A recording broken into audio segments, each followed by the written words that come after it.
పాపమని మనం విన్నాం కదా. తిరుగుబాటు దాని ప్రతిఫలము. లోకములో మొట్టమొదటిగా పాపం ఎలా ప్రవేశించిందంటే, ఆదాము హవ్వ దేవుడు చెప్పినటువంటి మాటను వారు వినలేదు గనుక పాపము ప్రవేశించింది. ఇప్పుడు మాట వినకపోవడం ఏమన్నా ప్రమాదకరమా? మాట వినకపోవడం అంత పాపమా? మాట వినకపోవడం అంత నేరమా? కానీ దేవుడు ఈ మాట వినకపోవడాన్నే మరొక పదం ఉపయోగించబడింది. చదువుదాం. యెషయా గ్రంథం 1వ అధ్యాయము 2వ వచనాన్ని ఎవరైనా చదవండి. యెహోవా మాట్లాడుచున్నాడు, ఆకాశము ఆలకించుము, భూమి చెవియొగ్గుము. నేను పిల్లలను పెంచి గొప్పవారినిగా చేసి తిని వారు నా మీద తిరగబడి ఉన్నారు. మాట వినకపోవడాన్ని దేవుని యొక్క వాక్యములో మరింత లోతుగా ఇంకా బలమైనటువంటి పదము ఉపయోగించబడింది. ఇంకొక మాటలో చెప్పాలంటే తీవ్రమైనటువంటి పదం ఉపయోగించబడింది. అది ఏంటంటే తిరగబడి ఉన్నారు అని దేవుడు తీవ్రమైన పదాన్ని ఉపయోగించాడు. కాబట్టి మాట వినకపోవడం, తిరుగుబాటు చేయుట సహజంగా ఈ సమాజంలో దీన్ని పెద్ద తీవ్రంగా పరిగణించరు. అంటే మాట వినకపోతే అంత పెద్ద తప్ప? నేను కొన్ని ప్రశ్నలు వేస్తాను, మీరు దాన్ని ఆలోచించండి. మాట వినకపోవడం, వ్యభిచారం చేయటం, దేన్ని తప్పుగా చూస్తారు? వ్యభిచారాన్ని తప్పుగా చూస్తారు. అలాగే ఒక వ్యక్తి ఏమో మాట వినలేదు, మరొక వ్యక్తి నరహత్య చేశాడు. ఇందులో ఎవరిని మీరు తప్పుడోళ్ళుగా చూస్తారు? నరహత్య చేసినటువంటి వ్యక్తిని తప్పుడోళ్ళుగా చూస్తారు. మాట వినకపోవడం అనేది దేవుని వాక్యము దృష్టిలో చాలా భయంకరమైన పెద్ద తప్పు, చాలా భయంకరమైన పెద్ద పాపము. మీరు అనుకునేటటువంటి అన్ని పాపముల కంటే పెద్ద పాపం ఏదైనా ఉందంటే, ప్రమాదకరమైన పాపం ఏదైనా ఉందంటే అది మాట వినకపోవడం. ఒక వ్యక్తి వచ్చాడు, ఆ వ్యక్తిని కస కస కసమని కత్తితో పొడిచేసి చంపేస్తే ఆ వ్యక్తిని మీరు ఎలా చూస్తారు? ఒక వ్యక్తి చెప్పిన మాట వినలేదు, ఆ వ్యక్తిని ఎలా చూస్తారు? మాట విననటువంటి వ్యక్తిని మాత్రం చాలా తేలిగ్గా తీసి పారేస్తారు. వ్యభిచారం భయంకరమైన పాపమే, అలాగే నరహత్య భయంకరమైన పాపమే. ఇవన్నీ కూడా భయంకరమైన పాపాలే. వీటన్నిటికంటే ప్రాముఖ్యమైనది ఏంటంటే మాట వినకపోవడం దేవుని వాక్యపు దృష్టిలో చాలా భయంకరమైన పెద్ద పెద్ద పెద్ద తప్పు. తప్పులన్నిటిలోకెల్లా పెద్ద తప్పు, పాపములన్నిటిలోకెల్లా ప్రధానమైన పాపము, మొదటి పాపము. పాపములో ప్రారంభ పాపం ఏదంటే మాట వినకపోవడం. ఈ పాపాలన్నిటికంటే పెద్ద పాపం ఏదైనా ఉందంటే దేవుని మాట వినకపోవడం. ఏదెను తోటలో దేవుడు ఆదాముని అవ్వను ఉంచినప్పుడు దేవుడు చెప్పాడు, ఆదామా నీవు ఈ తోట చెట్లలో ఏ ఫలమును నువ్వు నిరభ్యంతరంగా తినవచ్చు, కానీ మంచి చెడ్డల తెలివినిచ్చు ఆ వృక్ష ఫలమును మాత్రం నీవు తినకూడదు అని దేవుడు ఆదాముకి అవ్వకి దేవుడు ఆజ్ఞ ఇచ్చాడు. అలాగా కొంతకాలము ఆదాము హవ్వలు ఏదెను తోటలో చక్కగా వారు చూస్తూ ఉన్నారు. చల్లపూట వేళ యెహోవా దేవుడు వారి మధ్యకు వస్తున్నాడు, వాళ్ళతో సహవాసం చేస్తున్నాడు.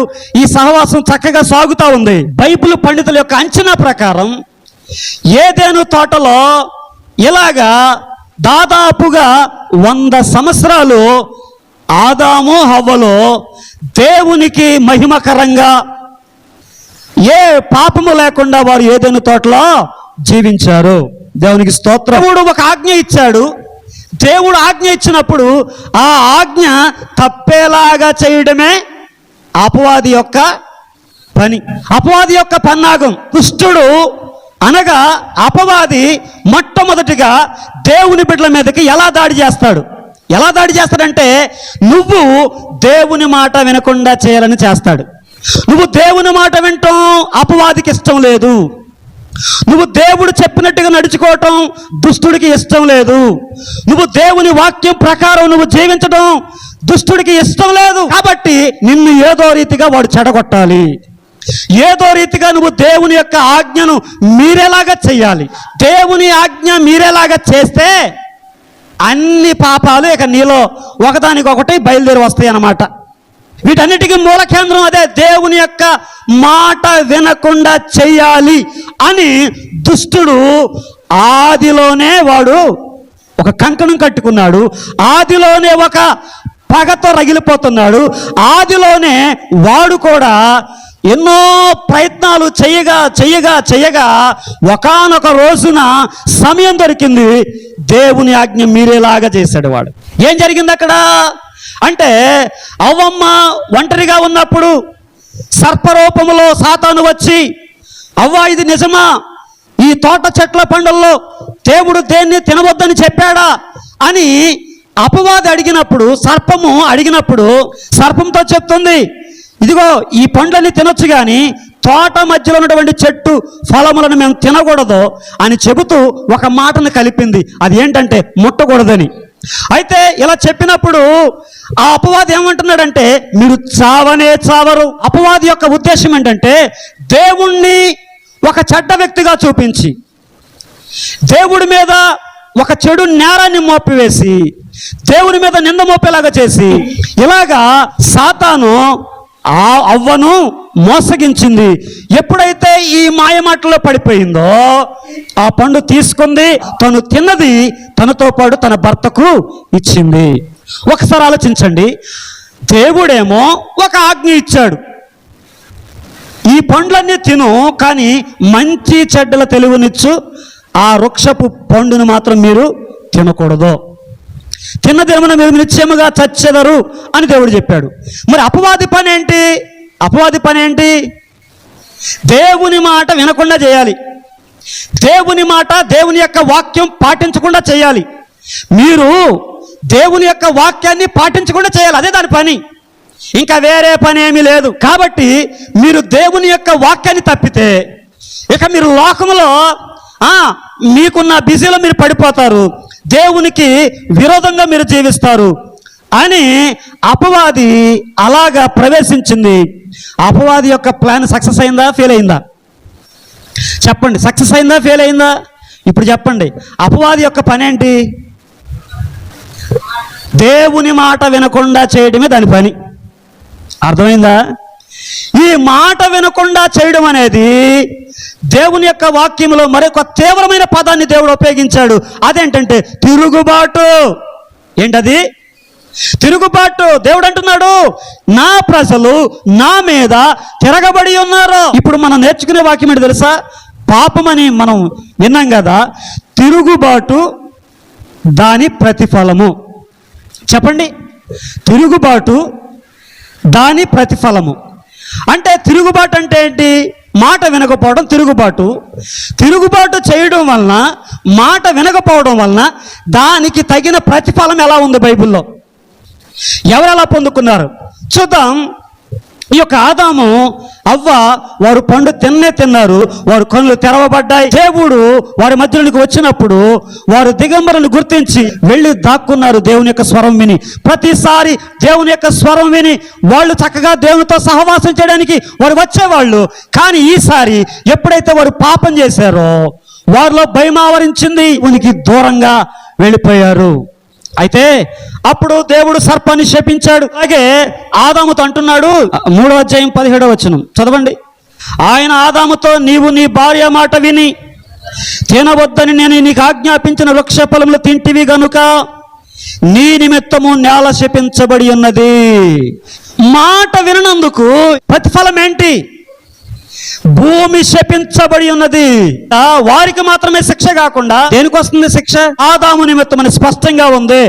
నేను తినవద్దని నీకు ఆజ్ఞాపించిన పండును నువ్వు తిన్నావు గనుక నీ నిమిత్తము నేల శపించబడి ఉన్నదని దేవుడు ఆదాముతో అంటున్నాడు.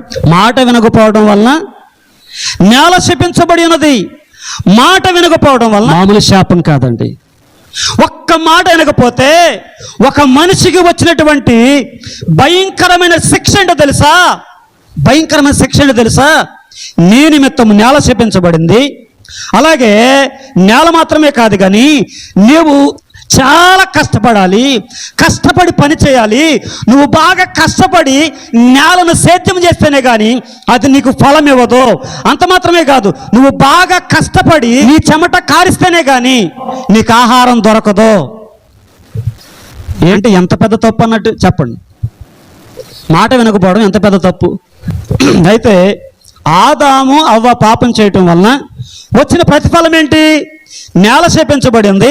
ఆదాము బాగా కష్టపడాలి, చెమట కార్చాలి. భూమిని దున్నినప్పుడు అది ముండ్ల పొదలు, గచ్చ పొదలు మొలిపిస్తూ ఉంది. వాటిని తొలగించి నేలను దున్ని సేద్యపరిచి కష్టపడి పనిచేస్తేనే కానీ నీకు ఫలితం రాదు, నువ్వు ఆహారం తినలేవు. అది రెండవది చూద్దాం. యెహోషువ గ్రంథము 7వ అధ్యాయము 1వ వచనం. శపితమైన దాని విషయంలో ఇశ్రాయేలు తిరుగుబాటు చేసిరి. తిరుగుబాటు అన్నాడు. ఏంటి తిరుగుబాటు? యెరికో పట్టణం మీదకి ఇశ్రాయేలు యుద్ధానికి వెళుతున్నారు. యెరికో పట్టణాన్ని స్వాధీనం చేసుకోవడానికి వారు యుద్ధానికి వెళుతూ ఉంటే యెరికో పట్టణాన్ని దేవుడు శపించాడు. కాబట్టి శపితమైన దానిలోనిది మీరు దేన్ని కూడా ఉంచుకోవద్దు అని దేవుడు చెప్పాడు. ఇది దేవుని యొక్క ఆజ్ఞ. అయితే ఆకాను ఏం చేశాడు? ఎవరికి తెలియకుండా, ఎవరు చూడకుండా 7వ అధ్యాయం 21వ వచనం. దోపుడు సొమ్ములో ఒక మంచి షీనారు పైవస్త్రమును, 200 తులముల వెండిని, 50 తులముల ఎత్తుగల ఒక బంగారు కమ్మిని చూచి దాన్ని ఆశించి, అంటే ఒక మంచి షీనారు పైవస్త్రాన్ని, 200 తులముల వెండిని, అలాగే 50 తులముల బంగారమును, వీటిని ఆశించి ఎవరికి తెలియకుండా తన గుడారంలో దాచిపెట్టుకున్నాడు. ఈ గుడారంలో దాచిపెట్టుకున్న దాన్ని దేవుడు అంటున్నాడు, ఇశ్రాయేలీలు నా మీద తిరుగుబాటు చేశారు. దేవుని యొక్క ఆజ్ఞను మీరడం వలన దేవుడు శపితమైన దానిలో నుండి మీరు ఏది తీసుకోవద్దు, దేన్ని ఉంచుకోవద్దని దేవుడు చెప్పినప్పుడు ఆ యొక్క షీనారు వస్త్రమును, అలాగే వెండిని, బంగారాన్ని తన యొద్ద ఉంచుకొని ఎవరికి తెలియకుండా దాచిపెట్టాడు. జరిగిన విషయం ఏంటి? తిరుగుబాటు చేశాడు. శపితమైన దాని విషయంలో ఇశ్రాయేలులు తిరుగుబాటు చేసిరి. నీకు ఒకటి అర్థం కావాలా? మాట వినకపోవడం అంటే ఏమని అర్థం కావాలా? చెప్పాలి. మాట వినకపోవడం ఏమని అర్థం కావాలా? తిరుగుబాటు. మాట వినడం చాలా ప్రాముఖ్యం. మాట వినడం చాలా ప్రాముఖ్యం. దేవుడు చెప్పిన మాటను వినలేదు కనుక దేవుడు రాయించినటువంటి మాట ఏంటంటే ఇశ్రాయేలీలు శపితమైన దాని విషయంలో వారు తిరుగుబాటు చేశారు. దానివల్ల వచ్చిన ప్రతిఫలం ఏంటి చెప్పమంటారా? తిరుగుబాటు చేయటం వల్ల దేవుడు ఏం మాట్లాడలా. ఎందుకంటే ఇతను తెలియకుండా దాచుకున్నాడుగా, తన గుడాలను దాచిపెట్టాడుగా. దేవుడు ఏం మాట్లాడలే. యెరికో పట్టణం పెద్ద పట్టణం, ఆ పట్టణం మీదకి వెళ్ళారు, దాన్ని జయించారు. కానీ ఆ తర్వాతే హాయి పట్టణం మీదకి వెళ్ళాలి. అది చాలా చిన్న పట్టణం. అయితే వేగుల వారు వెళ్ళి మనం అంతమంది వెళ్ళవసరం లేదు, 3000 మంది వెళ్తే చాలు అన్నారు. 3000 మంది వెళ్ళారు. కానీ 3000 మంది వెళితే ఆ హాయి పట్టణస్థులు వీరిని తరిమి కొంతమందిని హతం చేశారు. చివరి వరకు వెళ్ళేసరికి మొత్తం అందరిని హతము చేశారు. ఇలాగా వాళ్ళందరూ కూడా హతులైపోయారు. ఇశ్రాయేలు హతులైపోయారు. అప్పుడు వాళ్ళందరూ ఏడుస్తున్నారు, దేవా ఏంటి సమస్య? ఇదిగో మమ్మల్ని ఎందుకని ఐగుప్తు నుంచి తీసుకొచ్చావు? ఇదిగో ఎందుకని మేమందరము కూడా హతులైపోయాం? పెద్ద పట్టణముగా ఉన్నటువంటి యెరికో పట్టణాన్ని జయించాం, కానీ చిన్న పట్టణమైనటువంటి హాయి పట్టణాన్ని మేము జయించలేకపోయామని, దేవా ఎందుకు ఇలా జరిగిందని వారు ఏడుస్తూ ఉన్నారు, దేవునికి మొరపెట్టుకుంటూ ఉన్నారు. అప్పుడు దేవుడు అంటున్నాడు, ఎందుకు ఏడుస్తారు మీరు? ఎందుకు మొరపెడతారు మీరు? నాకు శపితమైనది మీలో ఉంది, శపితమైనది మీలో ఉంది.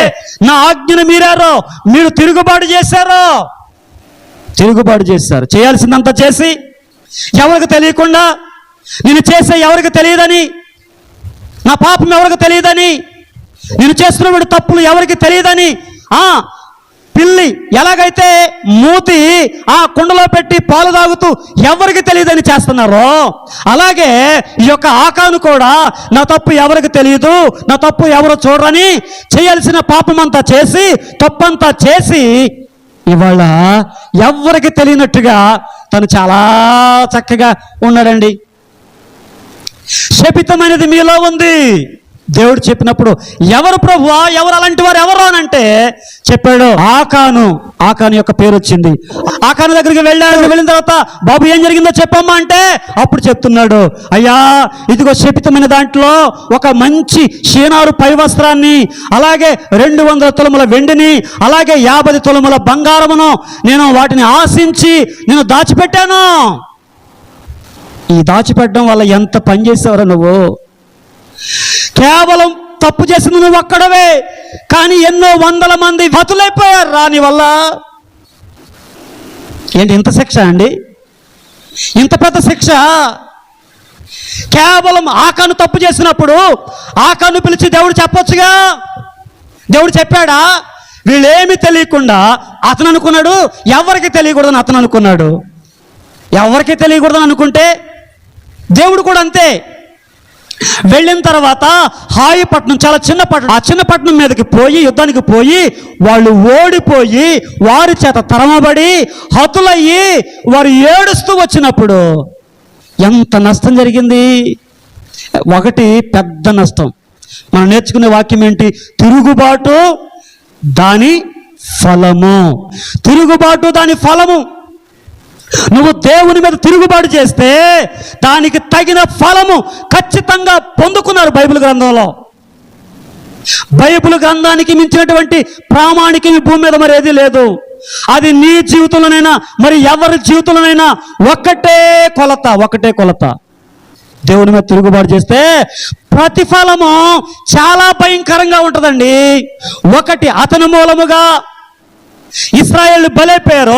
రెండవది, అతని మూలముగా అతని యొక్క కుమారులు కుమార్తెలు, అతని యొక్క సంపద, అతనికి ఉన్నటువంటి ఎద్దులు గాడిదలు, అలాగే మందలు, మొత్తం డేరా సమస్తము, అతనికి కలిగిన సమస్తాన్ని కూడా ఆకోర్ లోయలను తీసుకెళ్ళి కాల్చివేసి రాళ్లతో కొట్టి చంపేశారు. దేవుని మీద తిరుగుబాటు చేస్తే ప్రతిఫలము అంత భయంకరంగా ఉంది. తిరుగుబాటు చేయటం వల్ల మాట వినకపోతే అంత గొప్ప శిక్షను పొందుకున్నారు.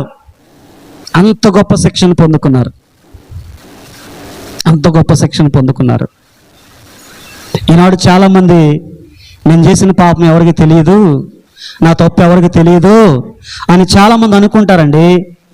కానీ దానికి తగిన ప్రతిఫలం ఖచ్చితంగా పొందుకుంటారు. నువ్వు పాపాన్ని దాచిపెడితే అది దాగేది కాదు. పాపం ఎవరికి తెలియదు కదా అని అనుకుంటే అది ఎవరికి కనపడింది కాదు. ఏదో ఒక రోజున అది బట్ట బయలైపోద్ది. ఏదో ఒక రోజున అది 10 మందికి తెలుస్తుంది ఆ పాపం ఖచ్చితంగా. కానీ ఈలోపుగా దానికి తగిన ప్రతిఫలాన్ని పొందుకుంటారు. ఒకటి, అవ్వ ఆదాము అయిపోయారు. రెండవది ఎవరు? ఆకాను.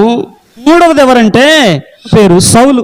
దేవుడు ఏం చెప్పాడంటే, సమూయేలు సౌలుతో ఏం చెప్పాడంటే, నాకంటే ముందుగా నువ్వు గిల్గాలికి వెళ్ళి అక్కడ 7 దినములు ఆగి నువ్వు వేచి ఉన్నప్పుడు నేనే స్వయంగా వచ్చి దహన బలులు సమాధాన బలు నేను అర్పిస్తాను అని సమూయేలు ప్రవక్త సౌలుతో అన్నప్పుడు ఈ సౌలు వెళ్ళాడు, ప్రజలందరినీ కూడా సమకూర్చాడు, 7 దినములు ఆగాడు.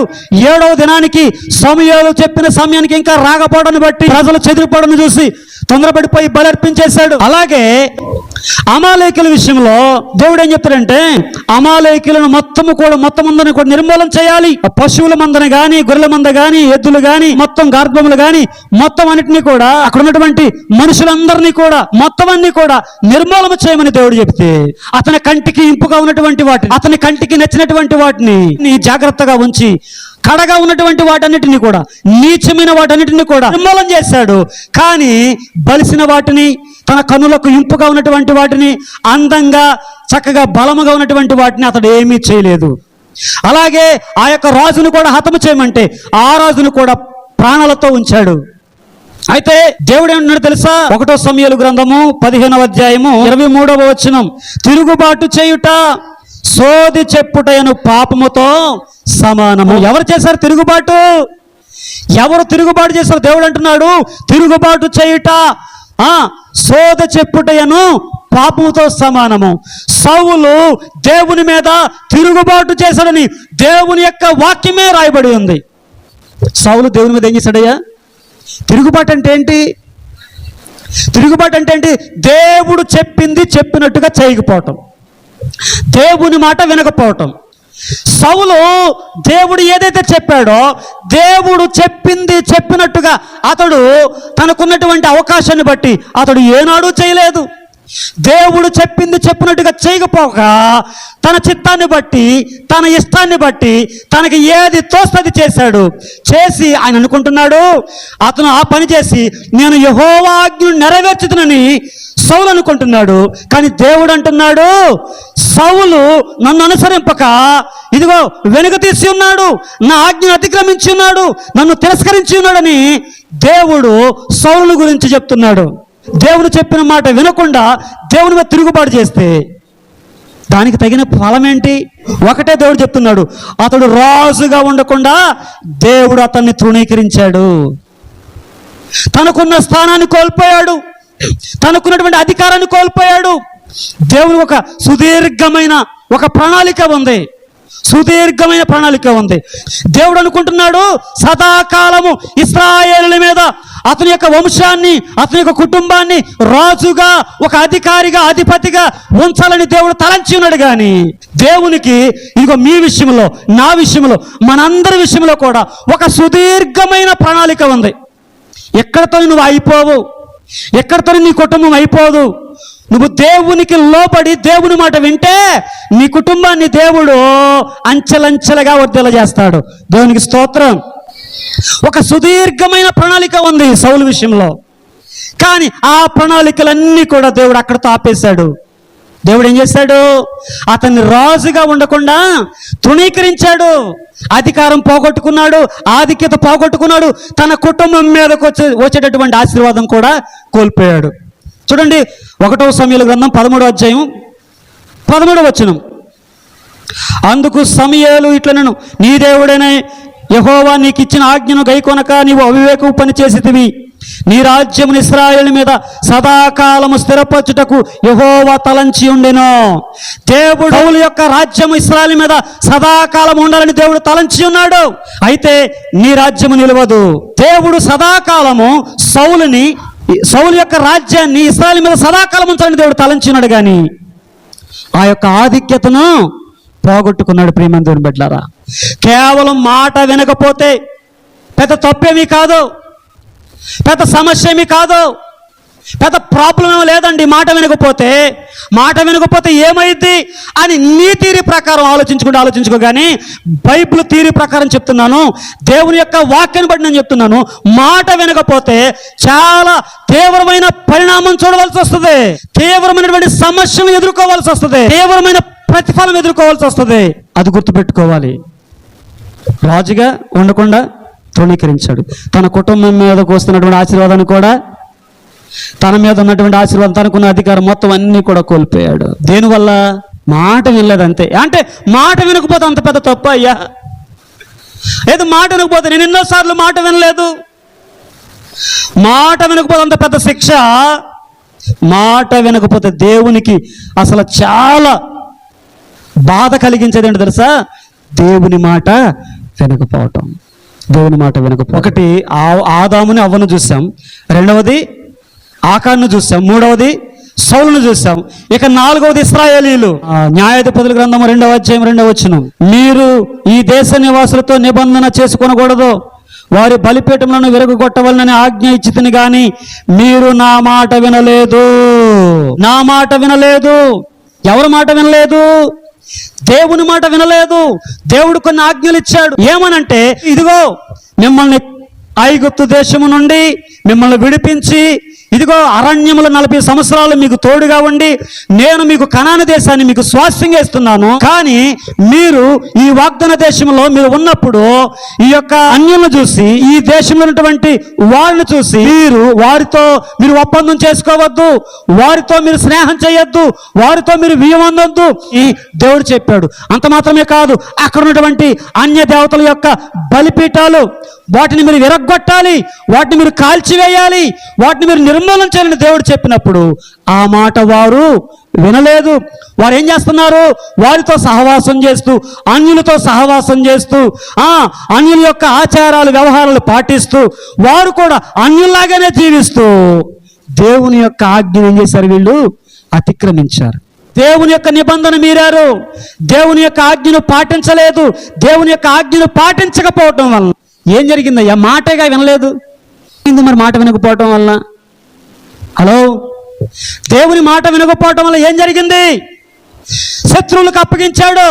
చూడండి 3వ వచనంలో మీరు చేసిన పనిని ఎట్టిది కావున నేను మీ ఎదుటి నుండి ఈ దేశ నివాసులను వెళ్ళగొట్టను, వారు మీ ప్రక్కలకు సోలములుగా ఉందురు, వారి దేవతలు మీకు ఉరిగా ఉండునని.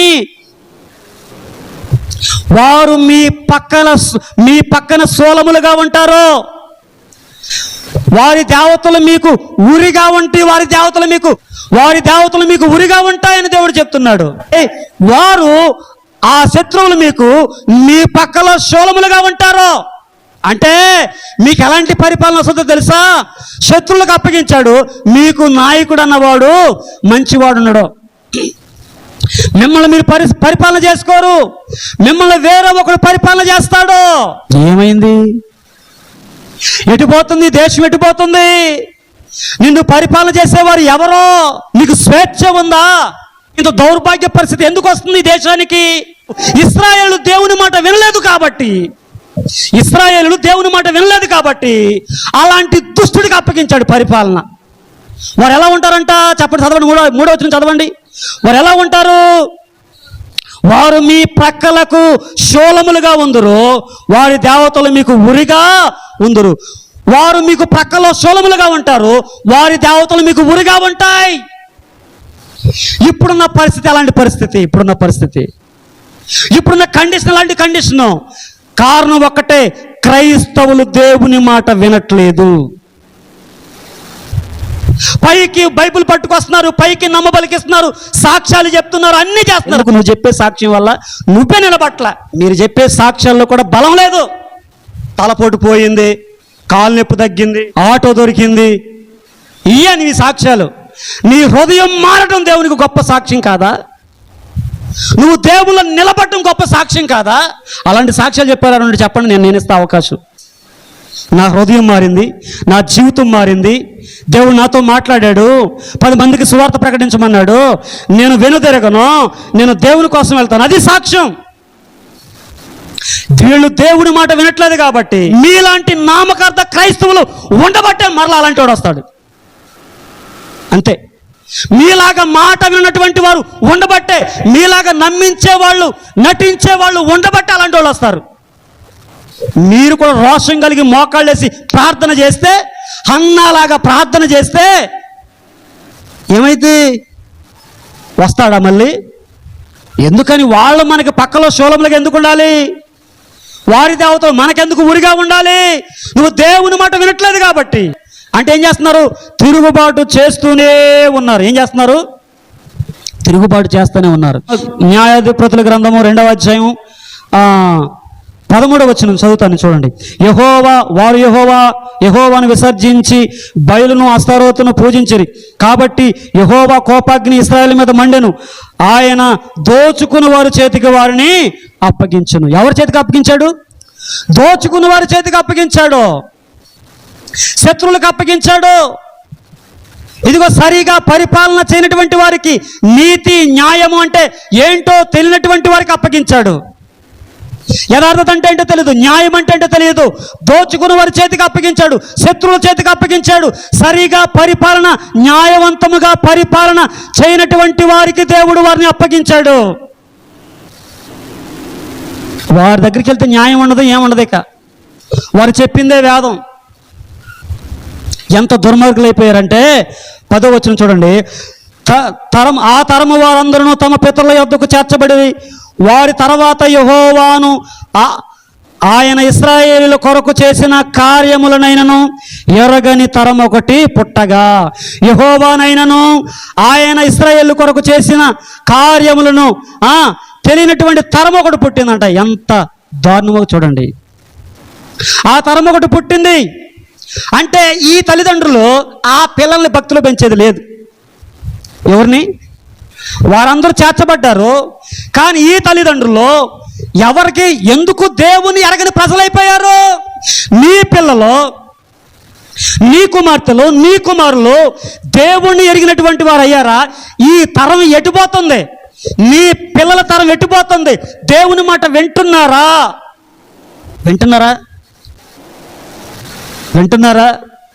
చాలా మంది కుటుంబాల్లో నాయకులు, యజమానులు త్రోవ తప్పారు కాబట్టి పిల్లలు త్రోవ తప్పారు. అలాంటి తరం ఒకటి ఉంది.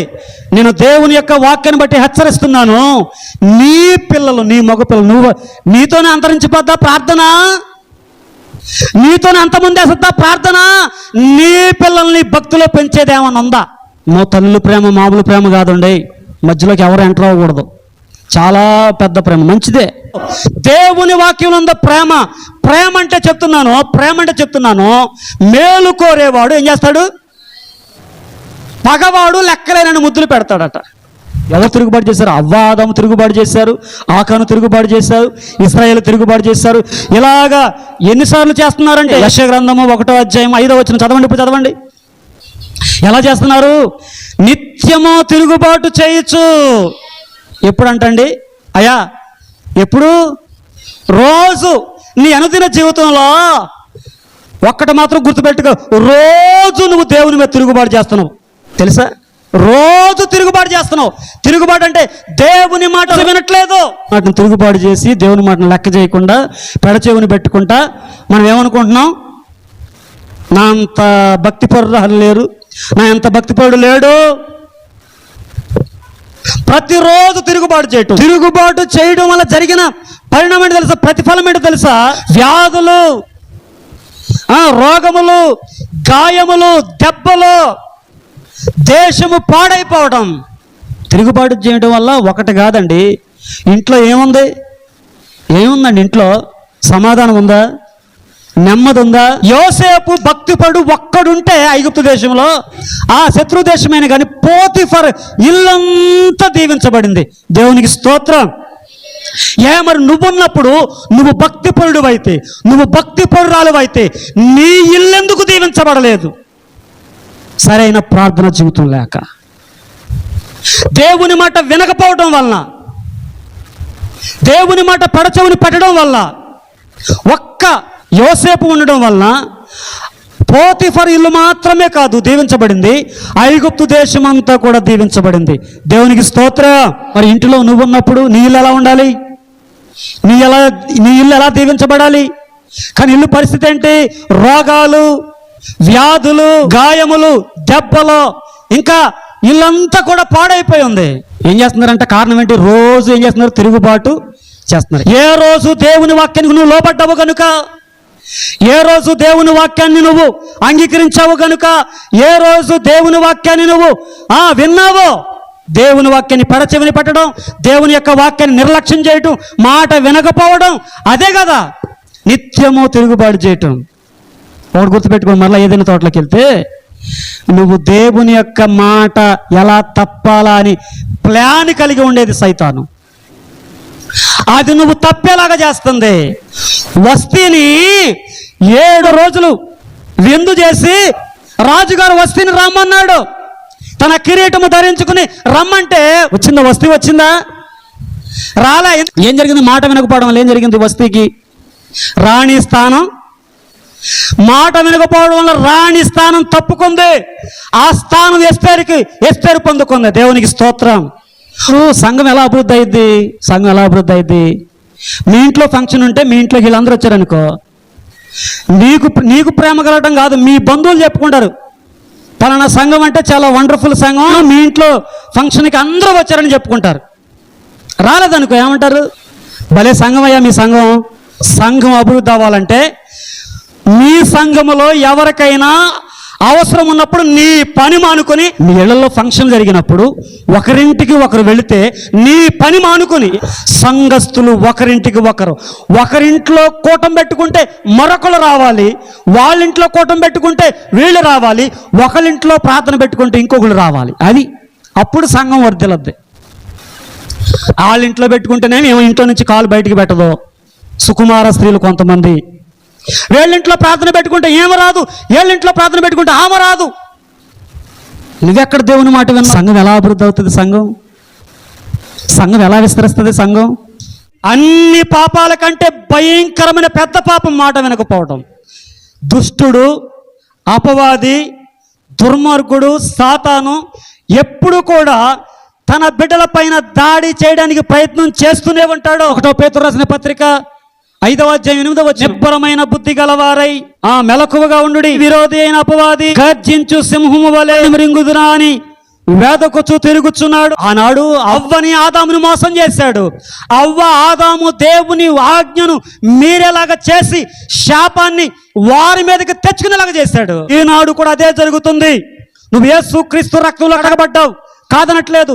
ప్రభు యొక్క రక్తంలో కడగబడ్డావు, పాపక్షమాపణ పొందుకున్నావు, నీతిగా భక్తిగా ఎదుగుతున్నావు. కానీ ఒకటి మాత్రం గుర్తుపెట్టుకో, నీ కోసం ఆనాడు ఏదేను తోటలో ఆదాముని అవ్వను మోసం చేసినటువంటి అపవాది మరలా తిరుగుతా ఉంది. ఎలాగా? ఎవరిని మృంగుతున్నా ఎవరు దొరుకుతారా ఎవరిని మృంగుతున్నా అని ఎదురు చూస్తా ఉంది. నువ్వు దొరుకుతావా? అపవాది అయితే చూస్తా ఉంది, నీ కోసం చూస్తా ఉంది. మరి రైట్, ఒప్పుకుంటారా ఒప్పుకోరా? సైతాను నీ కోసం చూస్తా ఉంది, ఎవరిని మృంగుతున్నా అని చూస్తా ఉంది. నా ప్రియమైన దేవుని బిడ్డలారా, ప్రతి వాడు ఈ యొక్క అపవాదికి ఎందుకు బలైపోతాడో తెలుసా? చూడండి, యాకోబు రాసిన పత్రిక 1:14 చదవండి. ప్రతి వాడును తన స్వకీయమైన దురాశ చేత ఏడవబడి మరలు కొల్పబడిన వాడై శోధించబడును. నీవెందుకు శోధించబడుతున్నావో తెలుసా? నీకొక దురాశ ఉన్నదే. బాగా డబ్బు సంపాదించాలి, నీ ఇంట్లో అన్ని కావాలి, ఏసీ కావాలి, కూలర్స్ కావాలి, నీ ఇంట్లో అన్ని కావాలి. డబ్బు పిచ్చి నీకు. దేవుడు ఇవ్వకపోతే నీకు ఇచ్చిన దాంట్లో తృప్తి పడలేవా? నీకేం కావాలి? నీకు ఉన్నదానికంటే ఎక్కువ చూపించుకోవడం కావాలి నీకు. ఇప్పుడు అందరికి ఉన్నదానికంటే నాకు ఎక్కువ ఉంది, అందరికి ఉన్నాయే నాకున్నాయి. స్వకీయ దురాశ చేత ఏడవబడుతున్నాడు ప్రతివాడు. ఈ అపవాదికి ఎవడు ఎందుకు దొరుకుతున్నావు? నువ్వు సాతానికి ఎందుకు దొరుకుతున్నావో తెలుసా? నీ దురాశ వలన. డబ్బు సంపాదించాలి, పేరు సంపాదించాలి, నా ఇంట్లో అది ఉండాలి, ఇది ఉండాలి, నా ఇల్లు అలా ఉండాలి, ఎలా ఉండాలి. కానీ ఈ దురాశ వలన, ఈ యొక్క కోరికల వలన నువ్వు ఏడవబడి దేవునికి దూరం అవుతున్నావు. ఎందుకు దేవునికి దూరం అవుతున్నావు? నీలో స్వకీయమైన దురాశ. ప్రతి ఒక్కడు అపవాది చేతికి ఎలా చిక్కుతాడో తెలుసా? స్వకీయమైన దురాశ వలన అపవాది చేతికి చిక్కావు. వాడు నీతో ఆడుకుంటున్నాడు. ఏం చేస్తున్నాడు? ఏం చేశాడు? బిజీ పెట్టేశాడు నిన్ను. ఇప్పుడు బిజీ పెట్టేశాడు. దేవుని వాక్యం చెప్తా ఉంది, 6 రోజులు కష్టపడి 7వ రోజు నా సన్నిధికి రమ్మంటే అది కూడా ఎగ్గొట్టే కాడకు వచ్చేసావు నువ్వు. ఎలా ఉన్నారు తెలుసు? ఇప్పుడు గట్టిగా హెచ్చరిస్తే మానేసేవాళ్ళు ఉన్నారు ఎక్కువ. నేనంటాను, అది నీ ఆత్మీయ స్థితి అంత బలహీనంగా ఉందన్నమాట. అర్థమైందా లేదా? నీ ఆత్మీయ స్థితి అంత వీక్గా ఉంది. నీ ఆత్మీయ స్థితి హెచ్చరిస్తే మానేసేటట్టు ఉన్నావే, అంత వీక్ అనమాట. నువ్వు బలపడలే. నువ్వు ఎలా ఉండాలి? ఎందుకు సంవత్సరాలు గడిచినాయి నీ మీద, నీ ఆత్మీయ జీవితాల మీద సంవత్సరాలు గడిచిన నీ ఆత్మీయ జీవితానికి. కానీ ఇలా పీకేస్తే వచ్చేసే మొక్కలాగా ఉన్నావు తప్ప గట్టిగా లేవు. హెచ్చరిస్తే, గద్దిస్తే ఫీల్ అయిపోయి మానేసే వాళ్ళు ఎక్కువ ఉన్నారు. నేను అంటాను ఒకటే, అది నీ వీక్నెస్, అది నీ ఆత్మీయ స్థితి. నువ్వంతగా బలపడలేదు, బలహీనంగా ఉన్నావు ఆత్మీయ స్థితిలో. బలపడు, నేను చెప్తున్నాను. కానీ నీవు స్వకీయమైన దురాశ వలన నువ్వు ఎవరి చేతికి చిక్కావు? అపవాది చేతికి చిక్కావు. అందునోడి దగ్గరికి అలా అప్పులు చేసేసి, అవి చేసేసి, ఈ చేసేసి ఎవరికి దూరం అయిపోతున్నావు మనం? చెప్పు, ఎవరు దూరం అవుతున్నావు? ఎవరి చేతుల్లో ఉన్నావు నువ్వు? చెప్పు. దేవుని సన్నిధికి దూరం ఎవరి చేతుల్లో ఉన్నావు? నీ స్వకీయమైన దురాశ. నీకుందా ఆ కోరిక ఏదేదో చేయాలని, దేవుని సన్నిధిలో ఉండాలని నీకు లేదా? అందుకనే ప్రతివాడు తన స్వకీయమైన దురాశ వలన వాడు ఏడవబడినటువంటి వాడై మరవలో కొల్పబడి ఏం చేస్తాడు? శోధించబడతాడు. నువ్వు అందుకే శోధించబడ్డావు, అందుకే అపవాదికి చిక్కావు. కానీ ఇంకో మాట చెప్తున్నాను, అదే యాకోబు రాసిన పత్రిక 4:7 నుండి. కాబట్టి దేవునికి లోబడి ఉండుడి, అపవాదిని ఎదిరించుడి, అప్పుడు వాడు మీ యొద్ద నుండి పారిపోవును. దేవునికి స్తోత్రం. ఏం చేయాలమ్మా? అపవాదిని ఏం చేయాలి? ఇప్పుడు ఏదైనా తోటలో అపవాది అవ్వమ్మ దగ్గరికి, ఆదాము దగ్గరికి వచ్చినప్పుడు గద్దించిందా? పనికి మాలి సైతానంట. దేవుడు చెప్పిన మాటకు వ్యతిరేకం చెప్తున్నావా? పనికి మాలి దానంట నువ్వు. నాకు తెలుసా, నీకు తెలుసా ఆదివారం ప్రార్థన మానేయకూడదని చెప్పా అనాలా? నువ్వు దాన్ని అంటే సైతాన్ గడిని అంటేసి వెళ్తున్నావు నువ్వు. ఎందుకని? నిన్ను అమటి పెట్టుకోలేదు ఎవరో. నిన్నెవడు మందిరానికి మానిపిస్తున్నాడు? చెప్పాలి. ఎవడు నీకు తోడుకున్నాడు? ఎవడో నా తోడుగా. ఎక్కడ? ఆయన లేడు. ఆయన సైతాన్ గాడి దగ్గరకు వచ్చి, నీ దగ్గరకు వచ్చి తిరుక్కొని నీలోకి వచ్చి దూరితే ఆయన ఎక్కడున్నాడు నీతో? అపవాది వచ్చి ఈ పండు తినొచ్చు అని చెప్పినప్పుడు గద్దించిందా? పనికి మాల్దానా అని కర్ర పట్టుకుని అపవాదిని గద్దించుడి, అప్పుడు వాడు మీ యొద్ద నుండి పారిపోవును. గద్దించిందా? గద్దించలే. ముఖ్యమైన దురాశ వద్దు. పని కోసం నువ్వు దేవునికి దూరం దూరం అవుతావా? అపవాదిని గద్దించుడి, వాడు మీ యొద్ద నుండి పారిపోవును. దేవునికి స్తోత్రం. దేవునికి లోబడి ఉండుడని రాశాడు. దేవునికి లోబడి ఉండుడి, అపవాదిని గద్దించుడి, అప్పుడు వాడు మీ యొద్ద నుండి పారిపోవును. ఇప్పుడు నువ్వేం చేయాలి? ఇప్పుడు అపవాదిని ఏం చేయాలి? గద్దించాలి. ఒకటి, నువ్వు దేవుని మాట వినకుండా నిన్ను పతనం చేయాలని అపవాది చూస్తూ ఉంది. అవునా కాదా? చెప్పాలి, చెప్పండి, అవునా కాదా? నువ్వు దేవునికి పనికి రాకుండా చేయాలి, నువ్వు శాపాలు తెచ్చుకోవాలి, నువ్వు శపించబడని అపవాది నీ మీద ట్రై చేస్తున్నాడు. నీకు లైన్ వేసాడు, పడిపోయావు నువ్వు, అంతే అంతే. నువ్వు ఫ్లాట్ అయిపోయావు, నువ్వు పడిపోయావు. ఇప్పుడేం జరుగుతుంది? ఇప్పుడేం జరుగుతుంది? ఆ ప్రేమలో మునిగిపోయి బయటికి రాలేకపోతున్నావు. లవ్లో పడిపోయినటువంటి వాళ్ళు బయటికి రావాలంటే కష్టం కదా? కష్టమా కాదా? నువ్వే ప్రేమలో పడ్డావు. ఈ అనిల్ కుమార్ గారు రాశారుగా, ప్రేమలో పడ్డాను నేను, ప్రేమలో పడ్డాను. ఎవరు ప్రేమలో పడ్డాడు? మంచిగా దేవుళ్ళు ఎదిగే వాళ్ళు ఏమో యేసయ్య ప్రేమలో పడ్డారు. మరి సరిగా రానోళ్ళు దేంట్లో పడ్డారు? ఇప్పుడు ఏ మాయలో పడ్డారు? అప్పుడు నువ్వు ఎలా పడతావు తెలుసా? మాయలో పడ్డాను నేను, మాయలో పడ్డాను, అపవాది యొక్క మాయలో పడ్డాను. ఎవడు మాయలో పడ్డావు? ట్రాప్లో పడ్డాను నేను, ట్రాప్లో పడ్డాను, అపవాది యొక్క ట్రాప్లో పడ్డాను. ఎందుకంటే డబ్బు చూపించాడు నాకు, బంగారం చూపించాడు. తీసుకోరా రే, మంచి వస్త్రం రా, తీసుకోరా, మంచి వెండ్రా, దగదగ మెరిసిపోతున్నా, బంగారం రా, తీసుకోరా. ఎవరు ట్రాప్లో పడుతున్నావు? ఎవరి మాయలో చిక్కుకుంటున్నావు? నీకోసం దేవుడు తన రక్తాన్ని కార్చి ప్రాణాన్ని పెట్టి నీకోసం బలైపోతే ఆయన ప్రేమను కూడా గుర్తు చేసుకోండి. నాకేమున్నా లేకపోయినా పర్వాలేదు, నా యేసయ్య నాతో ఉంటే ఆయన సర్వ సంపదలు కానీ నాకు సమస్తము నాకు ఆయన ఇస్తాడని నువ్వు విశ్వాసం కలిగి ముందుకెందుకు వెళ్ళలేకపోతున్నావు? అపవాది యొక్క ట్రాప్లో పడద్దు, దేవుని యొక్క మాటకు లోబడండి. బైబిల్ వాక్యానుసారంగా, బైబిల్ థియరీ ప్రకారం, దేవుని వాక్యానుసారంగా చెప్తున్నాను, మాట వినకపోవటమే పెద్ద పాపం. ఒకటి, నువ్వు మాట వినకపోవటం వలన నీ మీదకి శాపాన్ని నువ్వే తెచ్చుకుంటున్నావు. విన్న వాక్యాన్ని మాట వినకపోతే దేవుని మీదకి తిరుగుబాటు చేసినట్టు. తిరుగుబాటు చేయటం వల్ల దాని ఫలము సామాన్యంగా లేదు. నీ ఇంట్లో ఇంకా సమస్యలే, నీ ఇంట్లో ఇంకా ఇబ్బందులే, నీ ఇంట్లో ఇంకా గాయాలే, నీ ఇంట్లో ఇంకా వ్యాధులే, నీ ఇంట్లో ఇంకా రోగాలే. నీ ఇల్లు పాడైపోతూ ఉంది, నీ ఇల్లు నాశనం అయిపోతూ ఉంది, నశించిపోతూ ఉంది. అయినా నీకేమాత్రం కూడా చింత లేదు. ప్రతిరోజు నువ్వు తిరుగుబాటు చేస్తున్నావు దేవుని మీద.